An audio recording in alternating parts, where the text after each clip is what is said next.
paid good money to see this movie. When they go out to a theater, they want cold sodas, hot popcorn, and no monsters in the projection booth. Everyone pretend podcasting isn't boring. Turn it off. Turn it off.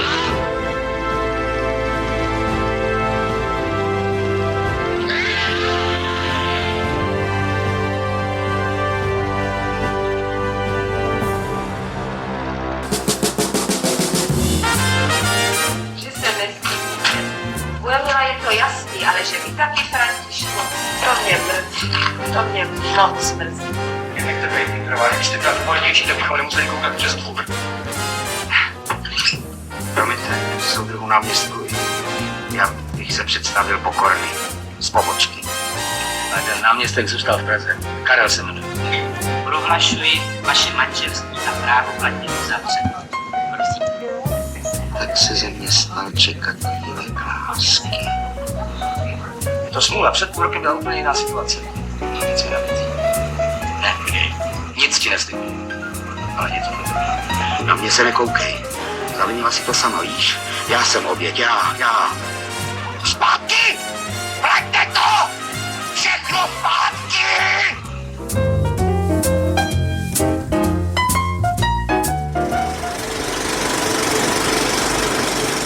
Welcome to the Projection Booth. I'm your host, Mike White. Joining me once again is Mr. Jonathan Owen. Hello, good to be back. Also back in the booth is Ms. Kat Ellinger. Hello.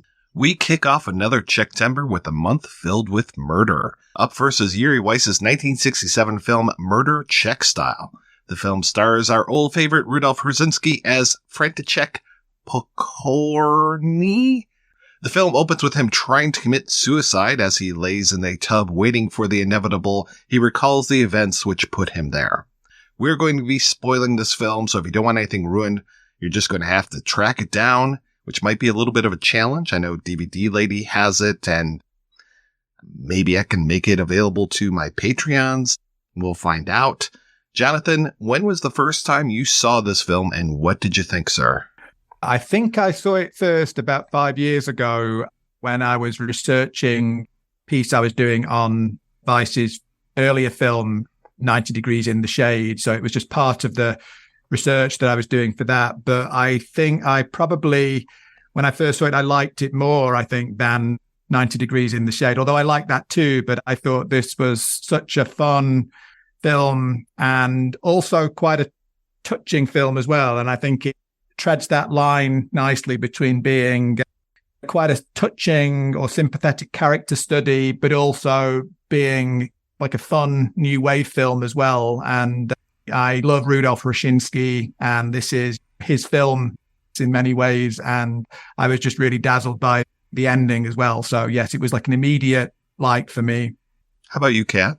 Yeah, probably 5 years ago as well, as part of some research for The Cremator. Yeah, I was just trying to check out. I'm going to call him Big R because there's too much Slavic going on in the surname there. I'm going to call him the Big R. But I was researching his films around that period. And obviously, like you said at the beginning of this episode, this one's quite a rare one. But what treat. I think it has a lot of parallels to The Cremator. And it's just before The Cremator. So people who've enjoyed The Cremator would probably enjoy the humour in this one as well. But I also love, and I was going to ask Jonathan about this because I know you do these associations, this slant that it has on like Commedia dell'Italiana, the Italian comedy style.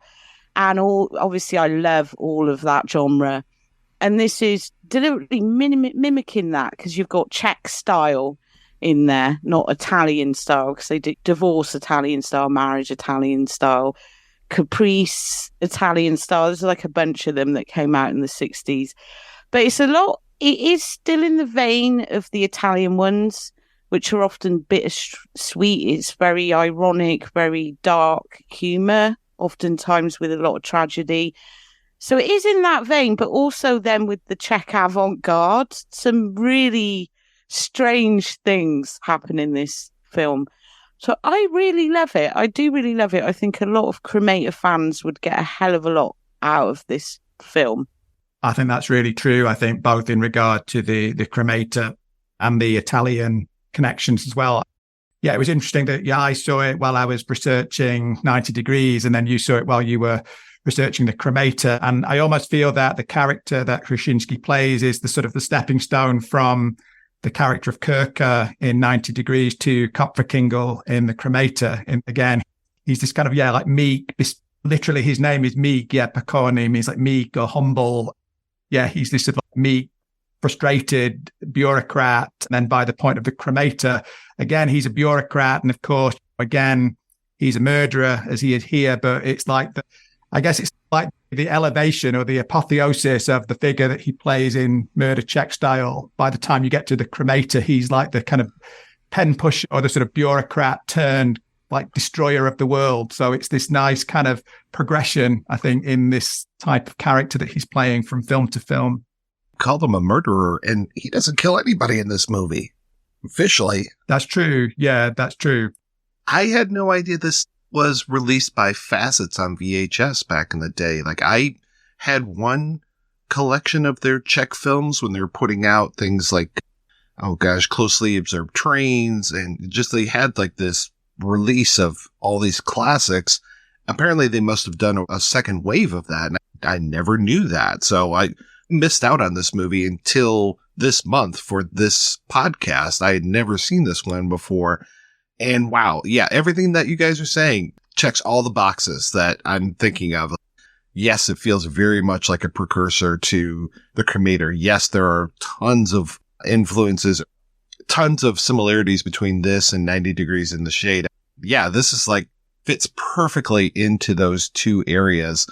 And wow, I was blown away by this movie. I had no idea what to expect and was just so pleased watching it. And of course, for me, it's great. You've got Hrušínský, you've got Vladimir Menzik. I'm like, okay, sign me up. Like, whenever those two guys are in anything, I pretty much just will track down movies with those guys in them just to watch them perform. Menzik doesn't get a lot to do in this movie, but Hrušínský is just amazing as always. And I love that we are in his head for this whole thing to the point where he's breaking the fourth wall towards the end. His boss, the chairman, is always breaking the fourth wall. He is always talking directly to us, the audience. I really like that. And I love this voiceover that Hrušínský gives us to take us inside of him and just show us what a poor schlub this guy is. Right at the beginning, he's just like, oh yeah, just 6,235 days until retirement. He kind of reminded me of Jack Lemmon a bit as well in The Apartment, that sort of thing, but a more evil sort of twisted version. Because the Italian style ones, like Divorce Italian style, you've got Marcello Mastroianni, and the whole thing in that is he daydreams about killing his wife because they can't divorce. But within the Italian ones, it's really about this male arrogance or these childish men, but they're quite inflated. And that's why they're so good. Whereas this comes more into line with the Jack Lemmon Apartment era, where he really is a loser, but you love him for that because you just think, oh, look at him. And then he's got that wonderful fastidious performance style. Like the whole opening scene where he's arranging his suicide, but he's moving the dirty socks out the way. And he is just so great. And there's no dialogue until the monologue kicks in, which obviously makes it like The Cremator. You get his little monologue on things. But you think, what is this guy doing? And he's picking these socks up and he's putting his shoes down. I could watch him all day. I could just watch him doing that, not even speaking. He's so good. It was interesting to read that New York Times review, which I think, as far as I can see, is the only kind of like English language published review of it, at least from the time. And that was baffling because for me, the worst part of that was it just says at the end how the reviewer just hates Hrušínský. They just think he has no charisma or no presence. And to me, who is this person? What business do they have? You'll say it's Pauline Kael now or something. No, it was not Kael. I don't remember who it was, but it was not Kael. I was wondering if it was John Simon, but it wasn't. But I was wondering if it was him because it had that kind of typically rude, unpleasant sort of physical description that John Simon always used to do, where he would actually physically attack the actors, which is what this review does. But yeah, I think it was not him. I think it was somebody who I'd not heard of before. Yeah, it was Howard Thompson. I've never heard of him. From August 20th, 1968. When he started comparing the movie to The Secret Life of Walter Mitty, I was like, oh boy, what am I in for here? This light, frothy comedy is going to start up. But thank God that comparison is one of the worst comparisons I've read.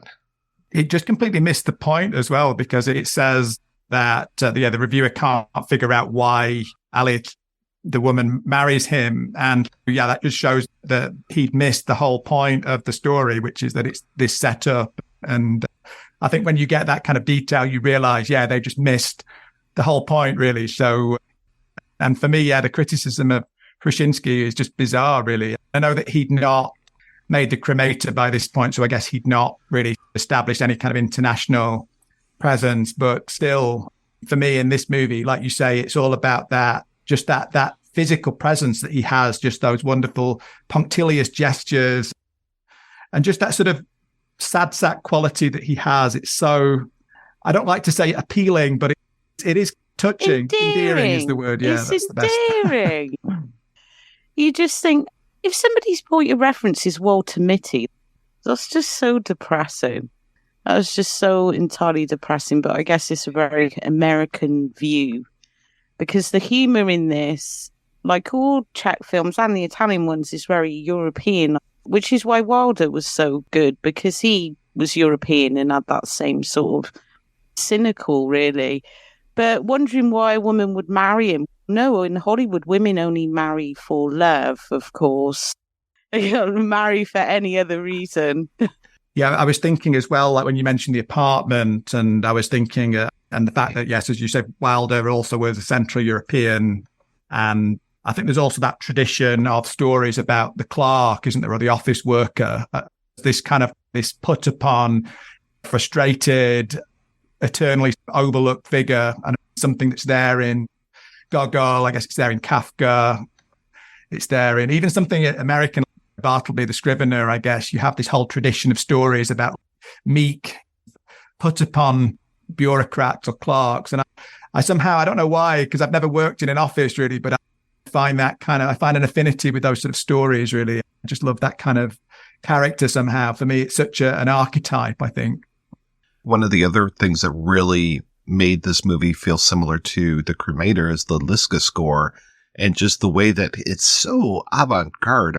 When we've got some of these early scenes and there's this flute playing, and it just feels like the flute's going for a walk, just all over the place. And just throughout the movie, the music is very avant-garde and just not necessarily a tune, but more of a feeling. And I really like that about this movie as well. The other thing I like here is that we are playing with voyeurism and dreams throughout the entire thing. Like, even one of the first things that they do when we see him at the office, when we get to meet Vladimir Menzik's character, Emil, when we meet the other office workers, is what do? Oh, hey, the sexy lady across the way is taking off her clothes. Let's go take a look. And you constantly have Hrušínský looking out windows, looking at other people. One of his habits is to go to the movies. And I love that in the voiceover, he points out this woman who's sitting next to him and goes, don't worry about her. She doesn't come back in the story. I do love that scene with the binoculars, because we don't actually see much of what they're seeing. And it gets scandalous. They're like, come on, let me have a look. And they're like, whoa. And then you're like, what are they looking at? And we know it's a woman, but we don't. I thought that was really fun. But it does do all this playing around with the notion of seeing, and because then when it gets further on, you're thinking, is he imagining this, or is something actually going on? Because it does make you doubt, this is a guy. Even when he gets married, you think, is this a daydream? It constantly plays with what is real, what is actually happening. And I think that's wonderful. Go back to what you said about the score, though. I do love the jubilant car fire music. It almost sounds like circus music. Like a demented sort of waltz, isn't it? That's really classic Liska. You mentioned Alice or Aliska.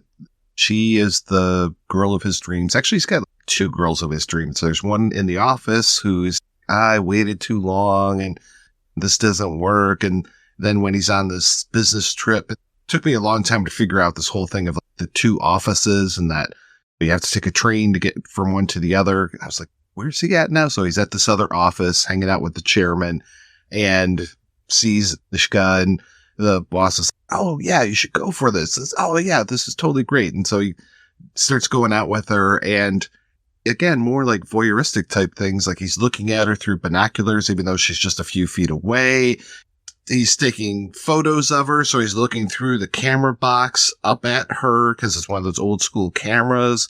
So it's all looking at her through objects rather than actually seeing her. And I think that also helps when it comes to the idea of she's got a big secret that she's hiding, and it's going to take a while for him to find it out. And he can't seem to actually look directly at her and see what she actually is. Instead, he's always got a layer between him and her. You don't want to look directly at this woman. What you want to do is punch a pinhole in the center of a piece of paper and watch her through that. But there's like a physical layer as well, isn't there? Because then when they do get married, she won't really touch it. Like, she won't sleep with it. She just caresses his face, which is sweet, but also really perverse. Because they sleep in these adjoining camp beds, they look like. And she'll just touch his face. That's all that's permitted. And you just think, this isn't going to go, wow. It did remind me a little bit of The Man with Two Brains in that respect, but not as outrageous. The frustration. He's much more passive than Steve Martin in The Man with the Two Brains. Steve Martin's just raging, isn't he? He's ripping knobs off doors. But he does have that thing going on. You just think, this poor guy, he's just got married and she's, okay, not tonight. Here's your camp bed. Yeah, the theme of voyeurism is there all the way through. And in some ways, that's the sort of typical kind of lecherous male voyeurism, isn't it, that you see with Menchik's character. But there's also something very sad about that too, isn't it? Because it's that, yeah, like you say, it's that character who never participates. He's always just on the outside looking in, and he lives his life through movies, through books. And yes, it's about that sort of unattainability as well of the sort of dream woman, even when she is like physically close to him. And I think also, like you say, it's the fact that he never sees something directly. And I think that fits with the narrative too, with the way that the narrative is told, where there's this sort of constant elision, this is constant shifting from place to place. And a lot of the time, it's not quite clear like where you are, like when it shifts from the office to like the holiday location. I think that it's easy to get confused by that, I think, first viewing. The editing, and they do this in The Cremator, and I do wonder whether Hertz based his casting at least on seeing that film. I don't know. But they do it in The Cremator where a scene will start in one point and the character looks up and they're in another scene, and it does that in this. So when he goes to that business conference, you just think he's still at the office for a while, and you're like, hang on a minute. And then the boss comes into his room and you're like, why are they some sort of conference? Like, why is he in a hotel? And then when he gets married, one minute he's taking photos of this woman and he's drunk and he's on the bed, and then he's like, why is my mother here? And he's getting married. And it's a wonderful way to edit it. It just makes it really confusing and brings you into his world, which you never quite know what you're seeing, because he's constantly also fantasizing about things, but not in that obvious way. Like, to go back to that stupid Walter Mitty reference, like, oh man, he's daydreaming, it must be that. And it's totally not that. I'd say more 7 Year Itch than Walter Mitty if you want to go Hollywood. But yeah, it does give you this sense then of, this is the thing with Czech cinema though from this period, isn't it? Anything is possible. So you can go through a murder and the character can look right into the camera and say, no, that's wrong, let's go back. And there are things that are preparing us for a radical moment like that. Like you said, the whole, why is my mother crying? Why is Emil shaved? Oh, this is my wedding. Yeah, he's like a passive observer, even at his own wedding. He's, now I have to say something pretty important. And then when the wedding's over, Emil gives her a kiss, and then there's a freeze frame, and I was like, oh, this is odd. And then suddenly becomes this whole series of still shots of all the post-wedding stuff. And I was like, okay, this is interesting, but this is great. Weiss is setting us up to show us, like, this is a very radical movie. You are not, I'm going to keep you off balance. So then when things like, yeah, this is all wrong, let's rewind the film. Okay. It still took me by surprise. I didn't expect that we were going to do that in this film, but all right. It fits. It fits with the tone of this movie.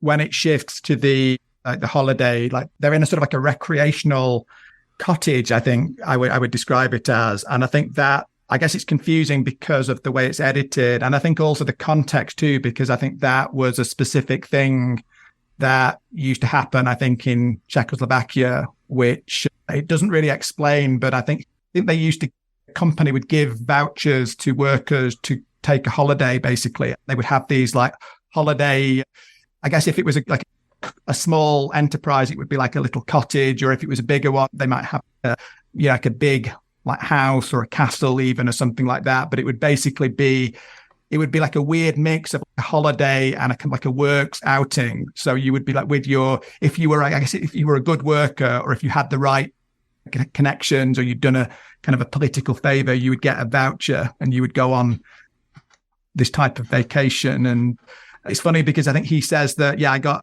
voucher, but of course I got it for April. So on the one hand, it's not summer, so it's going to be raining. And I guess also the idea of April Fool is there as well, the fact that he's being taken for a fool. So he gets a holiday from his company, but of course it's not an ideal one. You just know something is up from the get-go, but especially after they get married, and this is not 2023, this is 1967. So when he's, oh, it was really good that you kept your name. And I was like, oh, that's a red flag right there. She doesn't stay with him. She goes back to the job in the other office. So she only comes out on Saturdays and Sundays, just spends one night. She gets the bed, he gets the cot. She just spends the one night. And then when they part every single time, it's a handshake or holding hands. It's never a kiss. There's no passionate kisses in here. This is a very strict, chaste relationship. And you're like, okay, what's happening here? So we are really not too surprised when we find out that she's having an affair. And it's only, for me, the real surprise is who she's having the affair with. And it's one of these, oh, I can't make it out this weekend. I'll be there Wednesday. Whoops, something happened Wednesday. I'll see you the next weekend. And then luckily Emil is there with his motorcycle and they drive over. So he is able to see what's going on. And again, it's him looking out the window, seeing her get out of a car. Seems pretty innocent, but that's when he finally realizes that something is up. Yeah, it's really sad because you get his version of it after they get married. You get the little bliss thing, which is supposed to be the honeymoon, where he is just to help him with the laundry, and he gets back to the office and everyone thinks he's a legend. All the blokes there are like, well done, you. And everyone's suddenly interested in me, but it's not true. None of it's true. And he has to keep going to the train station with his little flowers, or he's on the train holding her hand and she can't wait to get rid of him, but he just doesn't see it. So it is so sad then when he finally twigs that he's been set up, which is like the whole thing. Probably why he was given that voucher in the first place as well. You wonder, don't you, how much it was like planned in advance and how much of it was, yes. Yeah, because why is his boss in his room with him, suddenly becoming his confidant? Doesn't he swap out for another guy as well? I think you're right, yeah. Like, why would the main boss be putting himself? Wouldn't he have his own room? It's like, oh no, I'm in here. And then he suddenly becomes, I think you should talk to her, or I think you should tell her. And you think, oh, he seems like a nice guy. No, he isn't. And there is a bit of a political, satirical edge there too, I think, isn't there? In that it's elite figures. It's the sort of the people who were better connected, or the people who were the bosses, or he's a chairman, I think, isn't he, officially? And yeah, they were the people who had the status, and they were the manipulators and the people who enjoyed the sort of the privileges. It's the falsity as well of it, because he's, don't call me chairman, no official names. And then in the next scene, somebody says, hello, Mr. Chairman. And it's that sort of. I did think to start with, actually, now you said that, and going back to the films, there was a lot one scene I remembered was the first quote unquote murder scene with the crash helmet. That was the thing that I remembered from it. But when they're first at that place, I thought, are they at some sort of communist meeting? Because everyone's dressed in the same suits as well, and they're all in this little dining room, and then the chairman comes in, and everyone seems a bit on edge. And you think, what's going on? Is this some sort of communist meeting or some sort of political thing? And then you finally realise, no, he's his boss. But there is that strange undertone to it that when he first arrives at that place, that everyone is a bit on edge that the chairman is coming. Which I think is probably accurate, because I think it was that typical sort of double-edged sword of the communist regimes where, on the one hand, you would get like a vacation, they would give you things, but on the other hand, there was an expectation of how you were meant to behave. And I believe, at least in the earlier period of communism in Czechoslovakia, like when people would go on these kinds of retreats, I think there would be people like watching them and checking that their behavior was in order and reporting on them if they'd done something a little bit naughty. And I think there is that implicit sort of level of surveillance or control as well there. The bosses feel that they deserve everything, even to sleep with your wife. Yeah, and you're just going to have to put up with it. And this poor guy then on this futile project of trying to get this transfer, and they're like, oh, we'll make you more of a boss at your office. That's what it needs. But I don't want that. I just want to be with my wife. Just let me be in the same office, especially now that I suspect her of adultery. Then you have that weird situation with the sister, don't you? Who she seems pretty nice when you see her, but you think like she must have been in on that as well. And it's all this pretense, isn't it? Of, my sister is living with me. There's no spare room here. And I think everybody is implicated in one way or another. Also, this guy can get his oats. Yes. Basically. Because even though you think, wow, it's her, she's going along with this thing, she's just as much as a mug, because the whole thing is he doesn't want his reputation ruined or his marriage or whatever. So, we'll just set you up with someone respectable, and then we can carry on an affair, and you can pretend you're working away, and it's not going to look as suspicious. Because she says she's been in this affair for 7 years.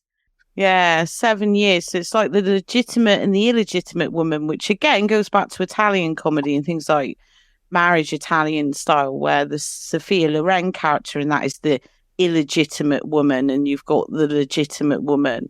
So there is this strange, even though very different cultures, there is a strange parallel between, definitely a very similar sense of humour as well. So she is being made legitimate, but only in a facade to hide the illegitimacy.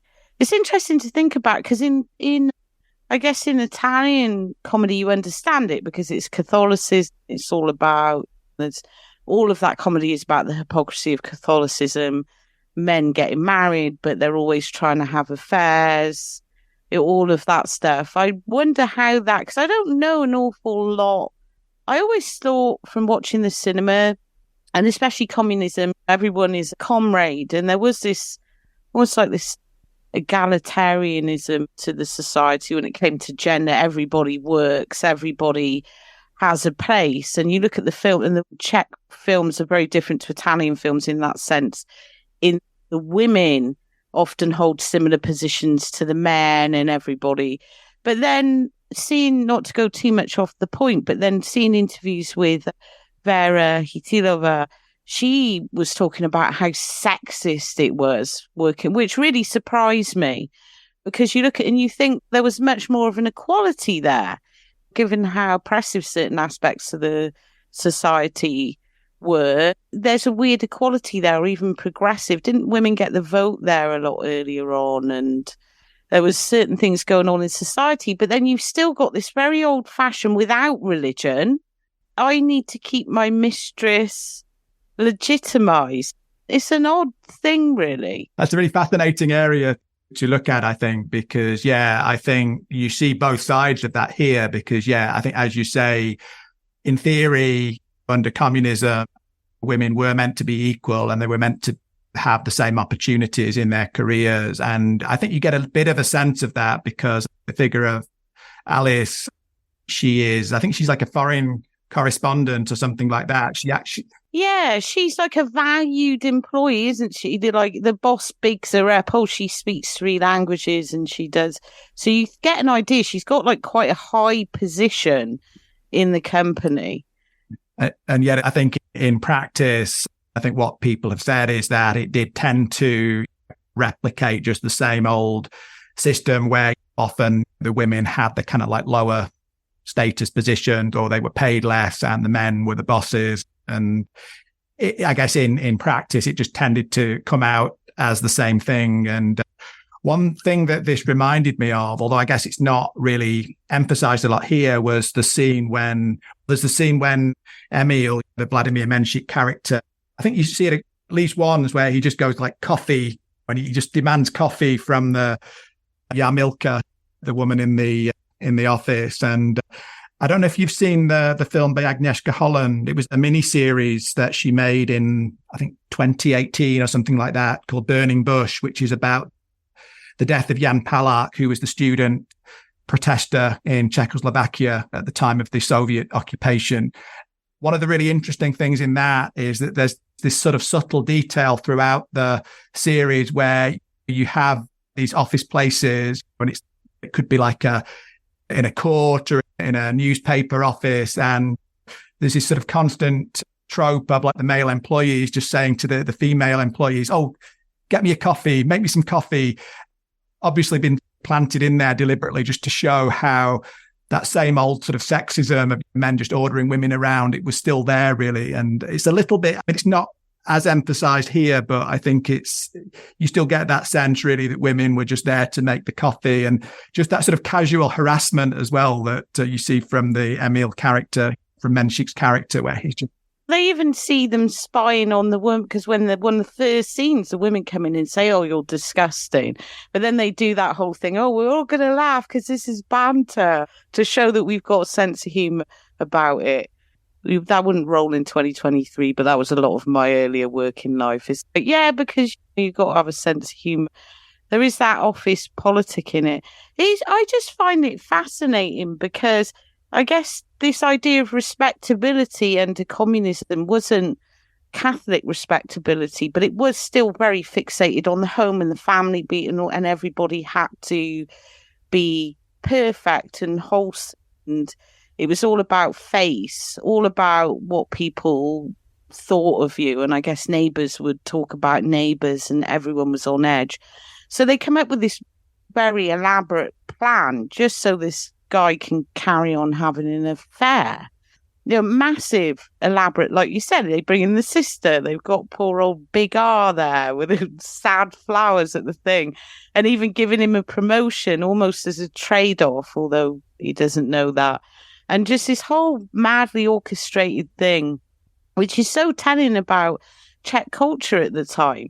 It does tie into what Chytilova was saying, because she was talking about it was very difficult to make film as a woman because I had a child, and so therefore I was expected to play the traditional role. And that surprised me, because just all I know really of Czechoslovakian culture is through their cinema, and a lot of those films present as quite progressive in terms of gender politics. And then you get something like this, which exposes the fact that it wasn't that progressive. It was all about that elite man. Everybody's tap dancing around this bloody chairman. The whole thing is for him, really. And then, of course, like in without going too far into the very ending, like the final sequence, that's sad too, isn't it? Because it's just replicating the same thing. It's not like he is his fantasy, and it's not like that represents like a different system or a different way of life. He just wants the same thing. He just wants to be in that position himself. It's like if you can't beat them, join them, basically. It's almost like he just gives up. It's a very cynical ending, which I love. I do love a cynical ending, even though it's played out comically. Yeah, there is a lot of cynicism in this, even though parts of it are very whimsical and very sweet. There is a cynicism in this. You get that sense of that kind of weird sort of communist consumerism too, I think, because again, this was not something that was meant to be part of communist culture. And yet when you see the car that the chairman is driving, I think he has like a Simca car, which I think was a French car. And then I think at the end, the car that in the fantasy sequence that Perconi is driving was quite a kind of fancy deluxe type of Skoda, which I guess at one point, at least in Czechoslovakia, was a desirable car to have. And yeah, I think there are those. Oh, totally. If you look at Ferrat Vampire, which is about a state of the art, might not get this, but Skoda were the joke of the UK in the 80s. And if you drove a Skoda, you were a joke. It was hilarious if you owned a Skoda. And then if you look at Ferrat Vampire, it's supposed to be this state of the art Knight Rider type vampire car, and it's a bloody Skoda. It's an actual Skoda. You're like, oh my god, Skodas were big in Czechoslovakia. Clearly they had a whole different cultural thing. Skoda and Lada, they were like the lowest. I think the only thing worse Lada, the only worst thing you could have would be a Reliant Robin, the three-wheeler. But I didn't look at the time code to see when this happens, but it feels like right around the middle of the movie, you've got her leaving again and him running down the platform, and it suddenly switches to slow motion of him running down the platform, and he catches the train, gets on the train. We just go back to the narrative after that, but it introduces like, is the rest of this movie a fantasy now, or is this all real? Because this is really where things start to change. We've got him shooting BBs at the picture of his boss. He's starts to make these plans. He sends this telegram. He steals a gun from the night watchman. He buys Emil's motorcycle from him. He gets the whole motorcycle outfit. He even has a fake mustache. He looks like that bloody outfit. He looks like one of the bad guys from Ha's Take On Me video, where, you know, like he even has a wrench at one point. Yeah, he does. I love that because he tries to do the Martin Scorsese. He tries to do that Martin Scorsese thing in Taxi Driver where he's outside the apartment being menacing. But he just looks ridiculous. And then when the chairman goes away, he can't even start the motorcycle. And his whole monologue is very determined. And like you said, the whole tone switches because he is then angry. It's like all this anger that's coming out of all these years of being pushed around and ignored. But even that's weirdly passive aggressive. And when he tries to be outright aggressive, it's just ridiculous. So when he's outside the apartment, he's looking up and he's waiting. I think he's been standing there for 7 hours waiting for them to come out of this thing. Then his bike doesn't start. Then he comes in, his gun doesn't work. And that guy's just like, what are you doing? Just, get out. Calling the police. There's that great line where he says, try to plan a murder and being in this sort of like thriller type plot, it's actually very boring because it actually involves a lot of time waiting. And you think, yeah, that's what they mean by Czech style. This is the Czech, that kind of Czech observational comedy of the everyday, isn't it? I think that's creeping in there. Because he makes this reference to the fact that he gets his plan from watching films, doesn't he? Like he's watched a lot of thrillers. So this is his base point. And I'm really surprised he gets the keys, actually, because everything else he just messes up. But then he gets seen twice. It's just useless, trying to get rid of his fingerprints. But even in that part, it's obviously it is a fantasy then, because then he's, no, we got to stop this. We got to stop this. Go back. I'm going to do it another way. And so then you get the other one. And then again, it's a different take on something like Divorce Italian Style, because you're very aware in that Marcello is fantasizing about killing his wife. It's very clear that it's a fantasy. And the rest of that film is quite straightforward. And it's just funny. It's just funny that he imagines killing his wife. He is as pathetic, though, as the character here. But with this, it is, again, this constant messing around. Like, what is going on? My favourite part, though, is the bathtub funeral thing. But he's going out in that thing with all the candles around. And to go back to your earlier point, Mike, it's even though he's an observer at his own funeral, he's like commenting on who's there, and his colleagues are like, he was a very good office worker, and he's just sat there watching it all in a bathtub. I think you do see the woman, don't you, at the end, who was there at the beginning with him in the cinema, where he said, "We never see this woman again." I think if I'm right, you do see in that funeral sequence crying. I didn't notice that. I'm not sure, but I kind of... Yeah, there is a woman cry. Who is the woman? I guess she did care for me, or is that the wife? There's a few people at the funeral that you see them sat on their own. It's weird. They're sat on their own on a chair, and then the mother appears at the end of the aisle, and everyone else has gone, and then someone else. There's so many little jumpy, weird little bits, but it's so typically Czech of this period, I think. Because he doesn't rewind the film just one time. He rewinds it a second time because he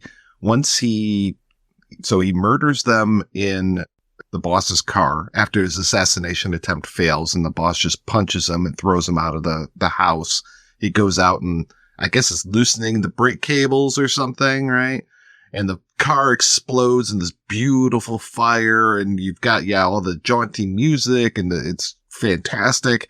And then next thing you know, he's there in the public square, everyone looking at him and judging him. And he goes up onto the gallows, and he's just like, "Why are you blaming me? It's her fault. It's her fault." And you have that hangman he's got like sort of like a dinner jacket and white gloves, he looks like a waiter. Magician. Yeah, classic new wave type sort of imagery, I think that. Is there a coffin at the... Because when he gets out of the car, he goes home, like he does the first murder, he goes home, he's trying to hide his fingerprints, then he's home, then the cops turn up. You don't see what they say, and you think they're about to say, "Oh, we found your wife," which is, how would they identify her so quickly? They've just been incinerated. But then he gets out of the car, and you think he's arriving at her funeral, because there's like a funeral bit. Then you notice he's in handcuffs. Then you notice, what are all these people doing here?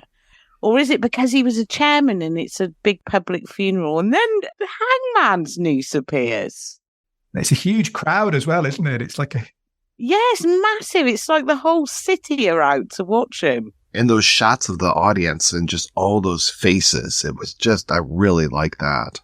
It is a wonderful scene. And then he suddenly says, "No, this is...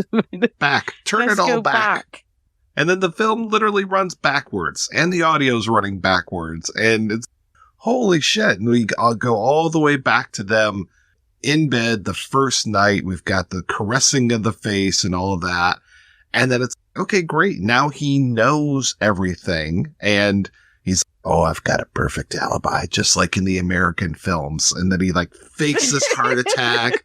"Come back and see me at 7:30 in the morning. Meanwhile, I'll just take these pills here." And he pockets the pills, and he's just like, "All right." And then next thing you know, he shows up at her place, and that's when we find out. He gets on a plane. Yes, he flies over there. Why does he get on a plane to go to Prague when he can just get... It's a train ride away. It's not a plane ride away. He becomes a more adept kind of like thriller protagonist, doesn't he, with each rewinding, I think. Like by this point, he's got it down. Performance changes here as well.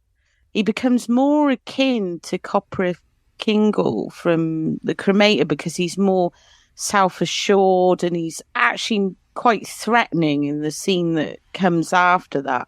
You can just see the versatility of the actor absolutely in this, because he goes from being absolutely like Frank Spencer levels of ineptitude, even trying to throw this thing at the couple and it just gets stuck in the wall, and to this like quite sociopathic, nasty guy who's going to go and strangle his wife, and doesn't feel out of place because it's him. It doesn't feel out of I guess knowing him in The Cremator and knowing him in 90 Degrees in the Shade, we know what he's capable of now. So I wonder what the performance went down at the time. But I think he's convincing as both, even though it's supposed to be a fantasy. Absolutely. Yeah, that's one of the things that I think makes him so special as an actor, that there were sort of various types of roles that he could just play perfectly. And yeah, I think one of them is this poor, downtrodden, middle-ranking official type figure. But then there's also the sort of sinister character as well that he could do really well. And then there's that more jovial, more kind of patrician type figure that you see in something like Capricious Summer, for instance, or even in Adela Hasn't Eaten Dinner Yet, where he's this more like earthy type of character. He's this sort of like life and soul of the party. And I feel in the sort of very last sequence where he takes over as the boss and he comes into the office and he just like sends everybody else out of the boardroom, there you're seeing this other side of Hrušínský, aren't you? You're seeing this is the sort of this Lord of Misrule type figure that he could do well. And yeah, he's just convincing in every single like incarnation, and it just uses that so well, I think. It's so obviously he was a very high status actor, I think, even at this point. And as far as I know, I don't think Weiss ever thought of another actor for the roles. I don't think you could, though, could you? Because it's all about, it's his physicality, it's what he looks like. Those thick glasses he puts on. Yeah, like all of it. I couldn't imagine someone else in that. If you had Meek in that role, he's brilliant. I always love it when he turns up in there, and I know we always talk about him on here. Anytime he makes an appearance, he's just so good. But someone like that, I couldn't imagine in that role. A lot of the prominent Czech actors from that time, they all had their types. Whereas old Big R, as they call him, one of his key roles, wasn't it The Good Soldier Schweik? Absolutely. Just playing this sort of idiot type. And then he could play a very intelligent and cold psychopath at the other end of the scale. So he was wonderful, but ridiculously prolific. I think I've probably only seen about 5% of his films, because and didn't he do theatre as well at the same time? He must have never, ever had a day off in 60 years or something ridiculous. And then he was part of the whole legacy of Hrušínský's, right? Yeah, it's a big family. I think starting from, I'm not sure how far back it goes, but I know that at least he came from, I think, a theatrical family, I think, on both sides, I think. And then, yeah, there are two sons, I think, that I know of. There's Jan Hrušínský, I think was the name, who is the young guy in Girl on a Broomstick. And then there's Rudolf Hrušínský Jr., who I think you see him in Snowdrop Festival with Rudolf Hrušínský.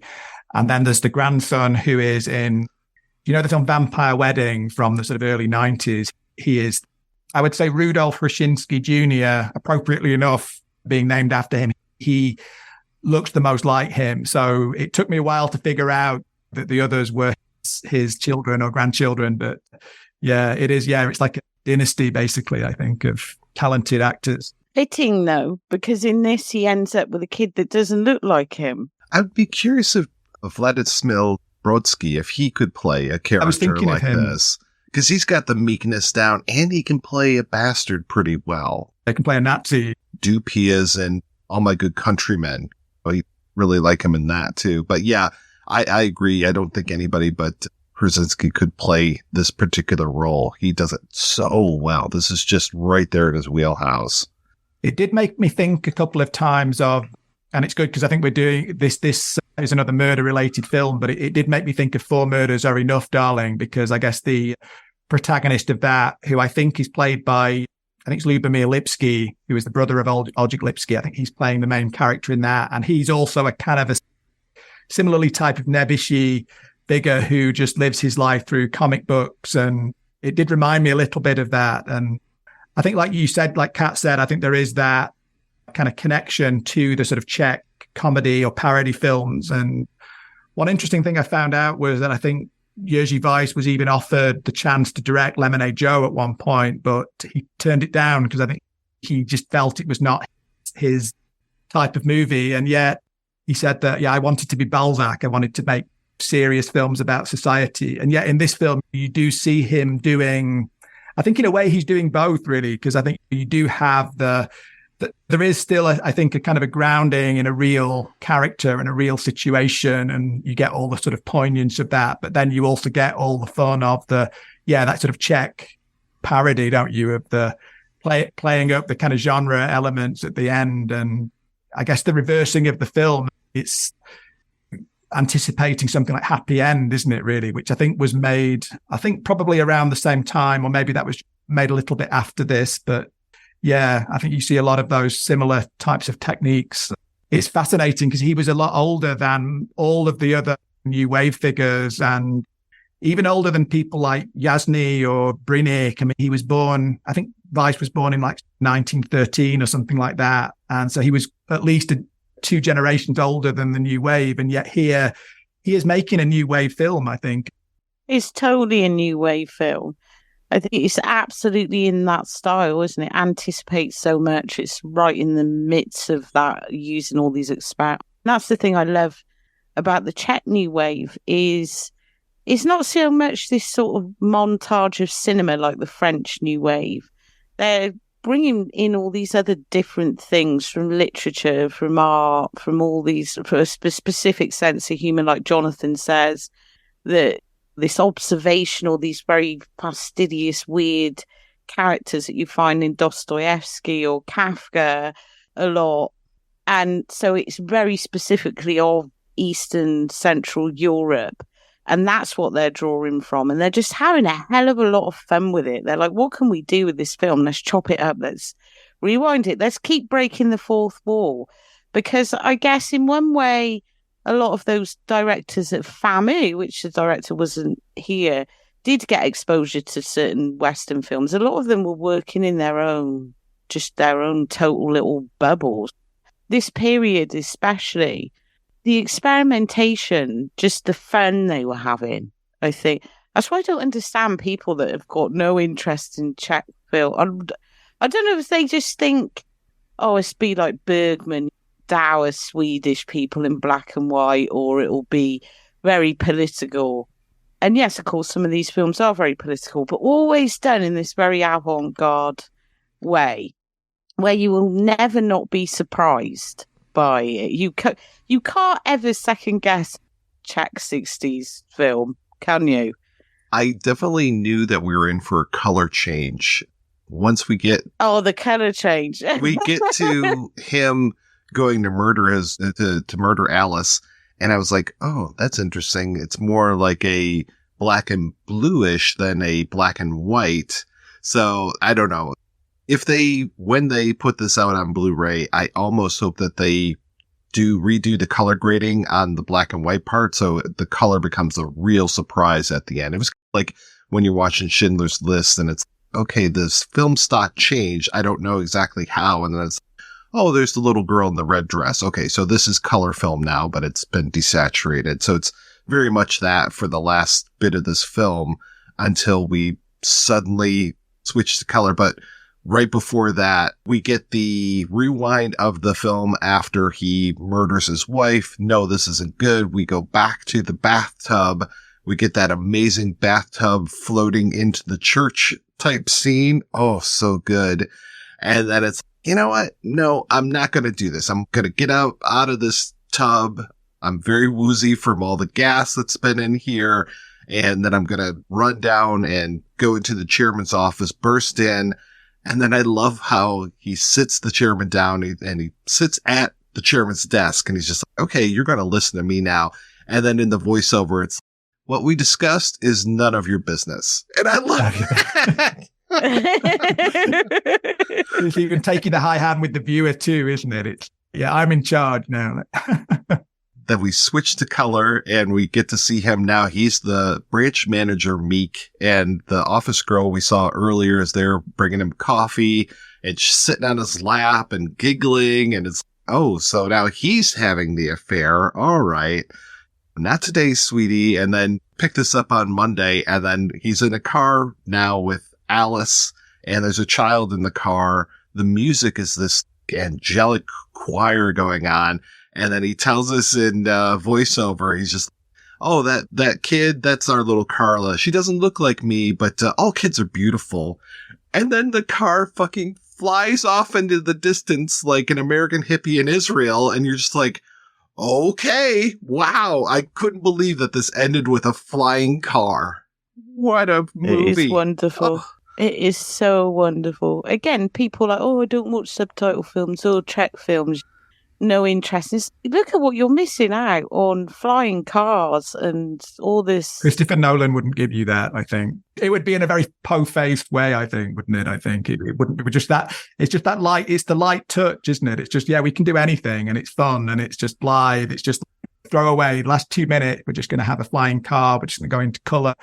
After we've rewound the film 2 times and had a flying bathtub at a funeral. Well, it's not really flying. It comes in.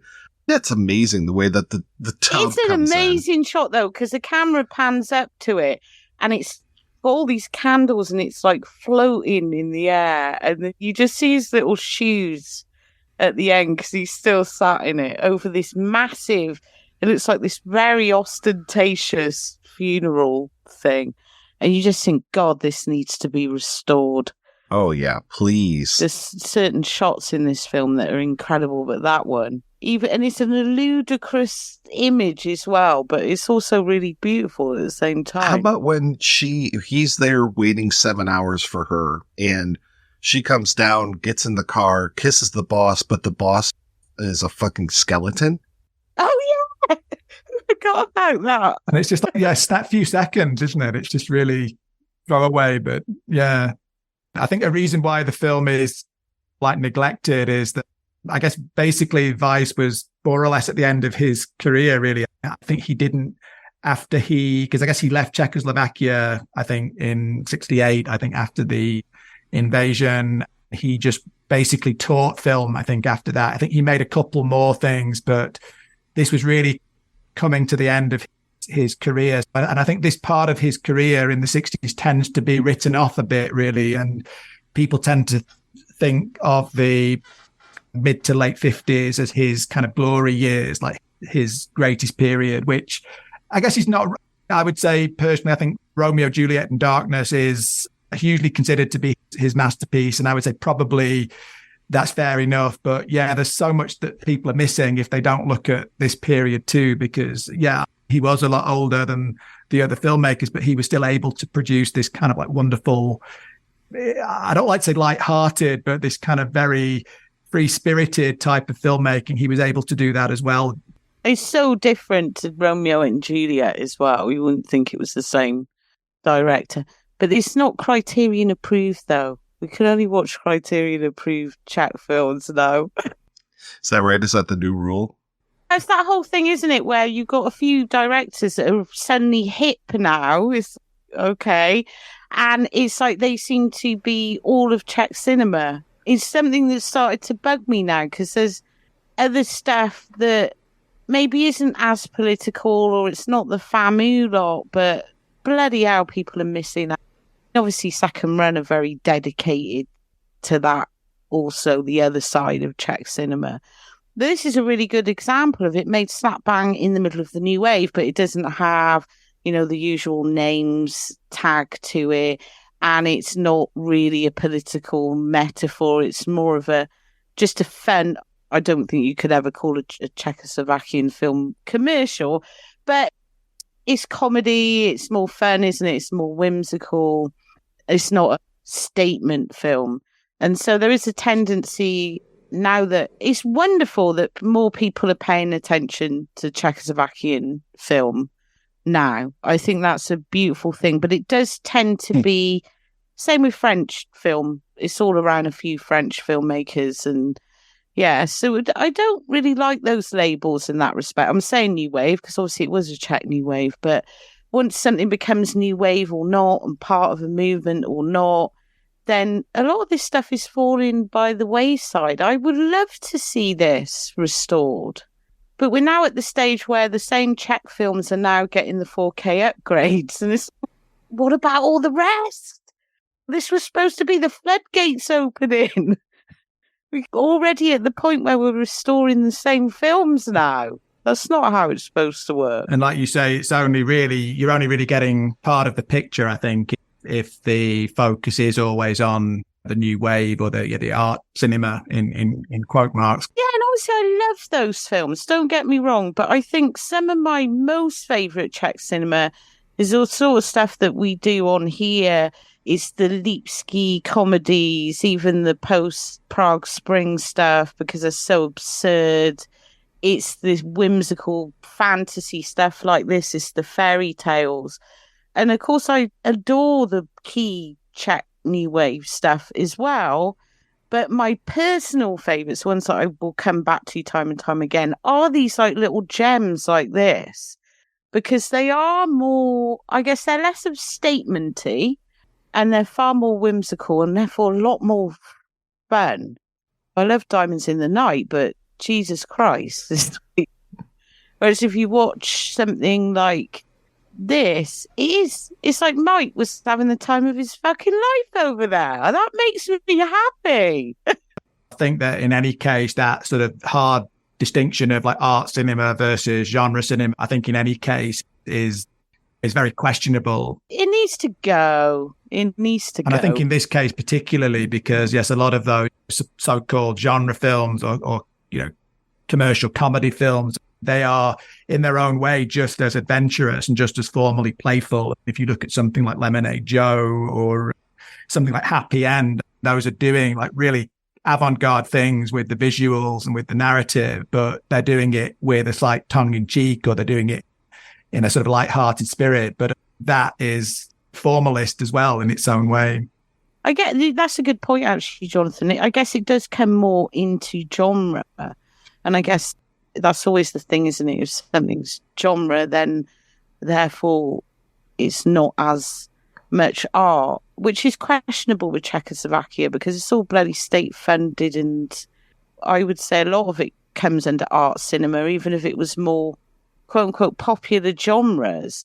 It's still not really being made for commercial profit, is it? It's hardly like Hollywood. To go back to Christopher Nolan or someone, these were hardly being made to be blockbusters, were they? So there was, I guess, there was a lot more freedom during that period for filmmakers to take risks that you couldn't in Hollywood because I want to make a romance murder drama. The car, what happens at the end? When the car flies off, he's got another man's kid in it, but it's fine because he's got his own fuck piece at the office. They'd be like, no, that's never going to happen. In Czechoslovakia, this somehow comes into that sort of family bracket. Is it like a family? You know what I mean, though? There's that whole slate of comedies that they're kind of transgressive when you look at them, but they would have been shown to mainstream audiences. When you look at something like You Are a Widow, Sir, or is it I Killed Einstein, Gentlemen, where you have that beginning and you have the kind of the women with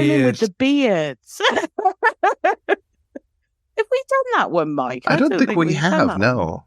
Oh, we have to do that. That's so much fun. It is, yeah. And I'm so glad that Deaf Crocodile's now getting into the mix and they're restoring Mysterious Castle and the Carpathians. And they just did, Prague Nights. At least they're finally getting in there, too. I would say, oh boy, don't mess with Second Run, but there's plenty of Czech films for everybody. We could have 3 or 4 companies there's so many putting them out, and there is. Oh yeah. One of the really, I think, like overlooked things about the 60s in Czechoslovakia was that I guess you had that liberalization and that kind of internationalization in the 60s because of the political changes, and obviously that meant a big benefit for like art cinema and for directors who wanted to be more politically engaged and more artistically experimental. But another side of that was that this meant interest in like genre and genre diversity. And so I think the other side of the 60s film culture was this attempt to create a kind of like a domestic genre cinema, because I guess that had also been frowned upon in the earlier period because it was considered as too American or too commercialized to make horror films or to make detective stories. So I guess it doesn't have quite the same status. It doesn't quite achieve the same heights as some of the other types of films, but you do see Czech crime films.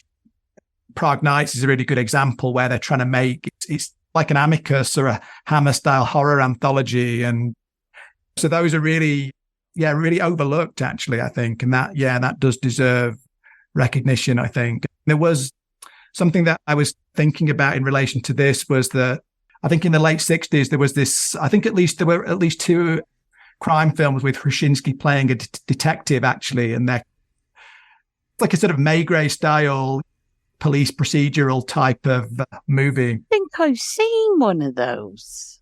I can't think. What's it called? I always forget the name of them. I've got them written down. I think I've seen one of those. That sounds really familiar. It wasn't Crime in a Music Hall, was it?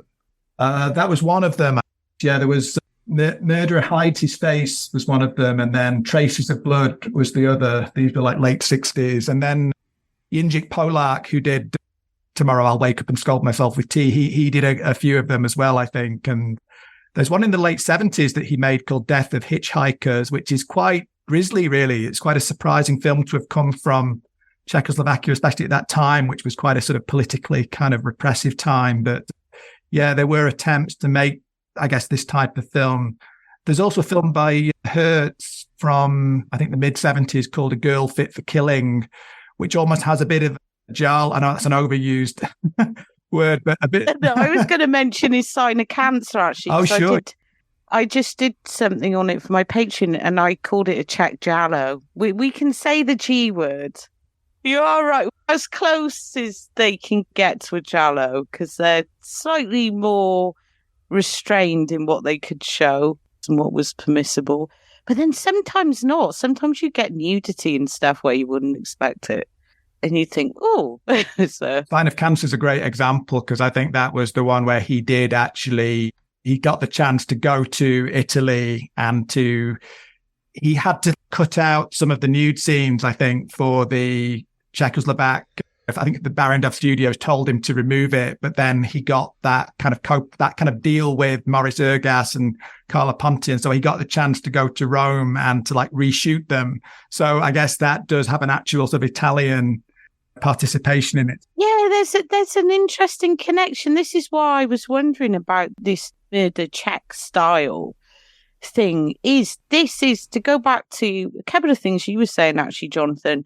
One is this consciously trying to emulate other countries' films, maybe be slightly more commercial. Here they are making a direct reference to Italian comedies. And then you see someone like Ponti add his hand in Czechoslovakian film around this. I know this wasn't anything to do with him, but you wonder this weird cross-pollination between two countries that you wouldn't think. One's in the Soviet bloc. Italy have got out of fascism. It is a bizarre side note parallel thing, but they are clearly selling this as marriage Italian style or whatever. And of course, then the Italians would do that. They would rip things off. They would do with the Toto films, whatever happened to Baby Toto, they would rip off like Hollywood films and Hollywood titles. So it's so weird that how it comes down to Czechoslovakia. And I'm just wondering who made that very deliberate reference and what that would have meant to the audiences at that time. Were they seeing that many international films at that point? We even see him actually in the film, and he tells us he's seen international, he's in the Hollywood thrillers or whatever. Yeah, it's even commenting on cinema, commercial cinema in a way.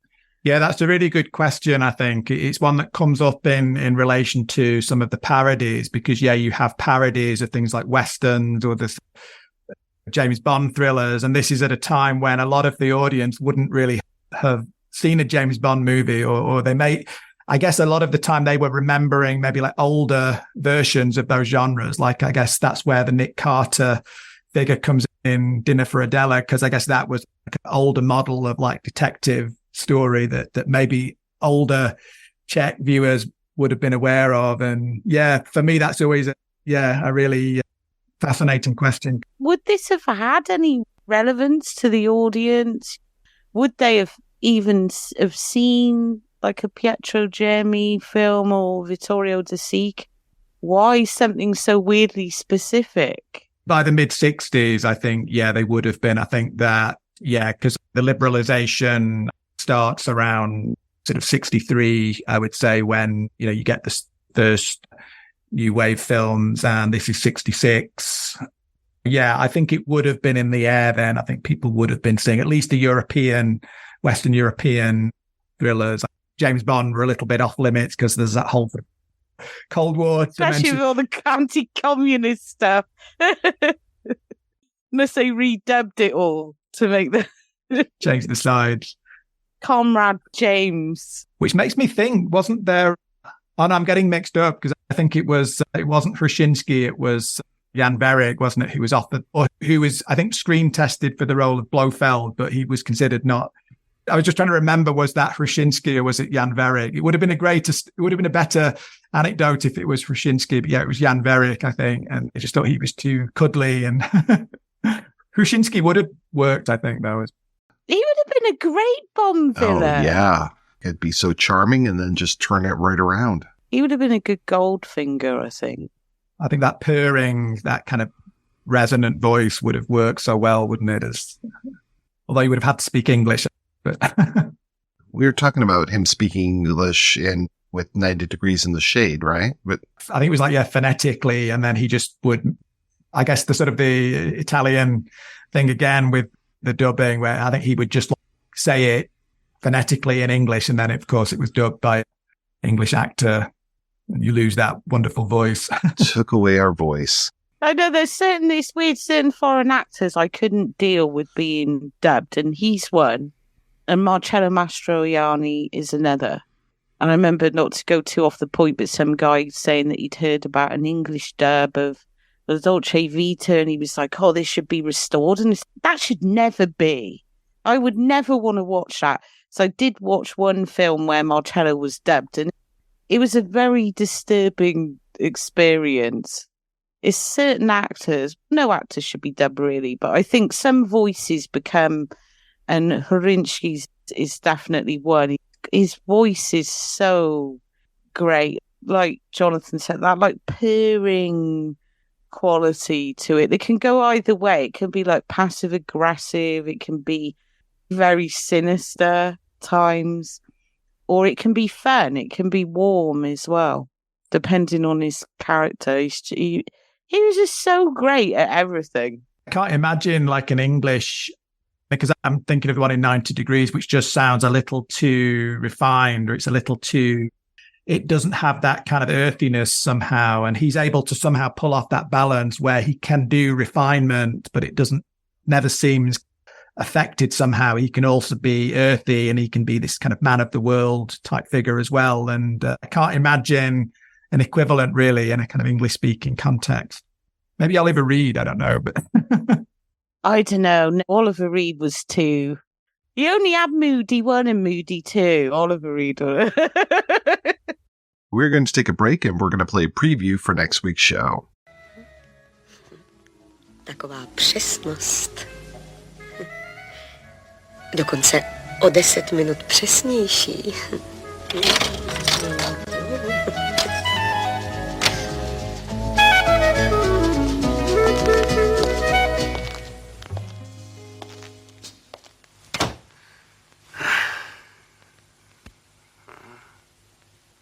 Ty jsi ale sloustla. Taky už nejsi nejmladší. Nevadí. Jíst budeme, doufám, hned.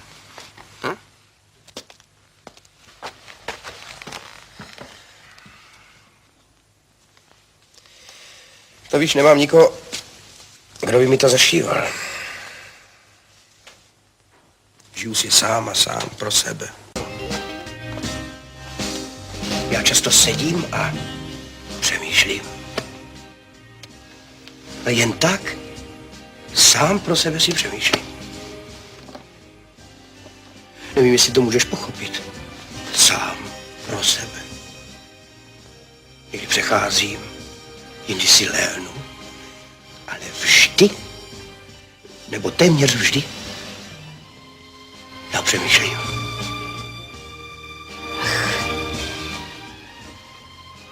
já náhodou chápu. That's right. The three of us will be back next week as we look at Esther Krumbakova's The Killing of the Engineer Devil, aka The Killing of Mr. Devil. Until then, I want to thank my co-hosts, Kat and Jonathan. So, Kat, it has been a while. What have you been up to?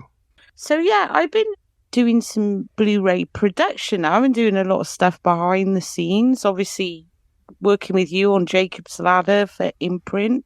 I've done a bit for Severin. I'm working on another set for them at the moment. But we did the Danza Macabre, Gothic, Italian Gothics. For that, so there's a lot of stuff at Radiance. The Damiani box sets just come out. That was one that I did.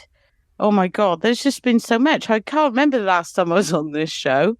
I was still doing my Patreon as well, but then obviously even more niche than talking about obscure Czech comedy films.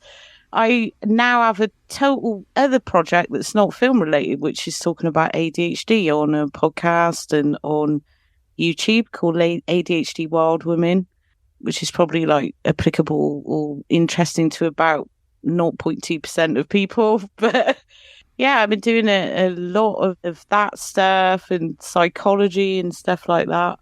So it's been pretty crazy. And I just wrapped up producing a massive box set for Arrow, which is people are gonna think it's insane, and I don't think it's gonna been announced by the time this podcast comes out. So I won't say what it is, but yeah, that's kept me busy. And Jonathan, how about yourself? I'm really happy to mention something that I've probably referred to a few times, but this is finally being published now, and it's a contribution that I made to a collection of essays about Barrandov Studios, and I have a chapter in that on Uri Hertz and his relationship with Barrandov, and I think this is coming out in October this year, and it's going to be called the Barrandov Studios Central European Hollywood, and it looks like a really wonderful collection. There's some really good pieces by a lot of really, really good British and American and Czech and Slovak scholars as well on various filmmakers and various periods of Barrandov's history. So, yeah, I'm really happy to have been part of that. I've also contributed to another collection, which is on global cult cinema. And so I wrote a piece on Czech comedies for that, about Czech parodies basically in the 70s and 80s. And I think that probably will be coming out from Bloomsbury maybe next year. I think maybe early next year. I've also got a few other commentaries and booklets in the works. Some of those I think have not been announced yet, but I think they are Czech and Slovak and Polish titles. It won't be a big surprise, I think, coming from me. Look out for some of those. Thank you so much, folks, for being on the show. Thanks to everybody for listening. If you want to hear more of me shooting off my mouth, check out some of the other shows I work on. They are all available at weirdingwaymedia.com. Thanks especially to our Patreon community. If you want to join the community, visit patreon.com/projection booth. Every donation we get helps the projection booth take over the world.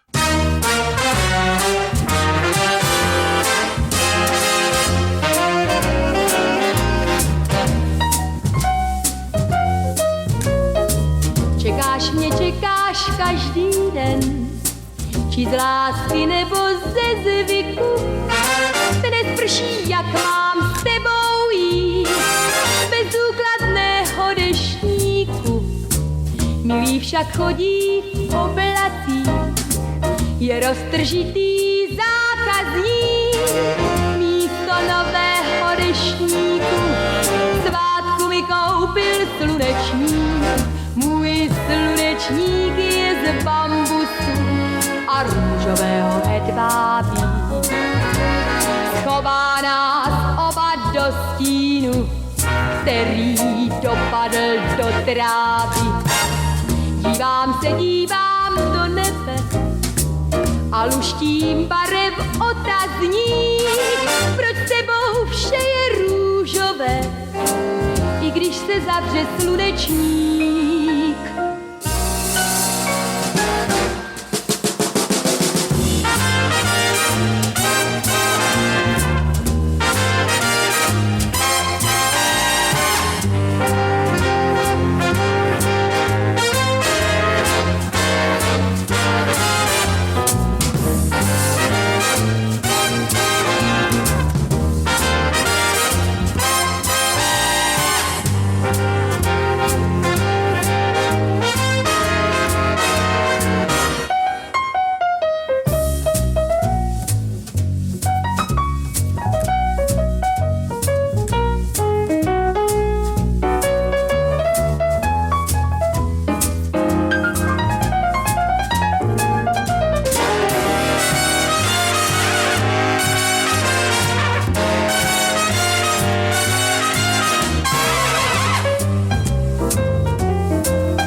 mého hedvábí. Schová nás oba do stínu, který dopadl do trávy. Dívám do nebe a luštím barev otazník. Proč tebou vše je růžové, i když se zavře sluneční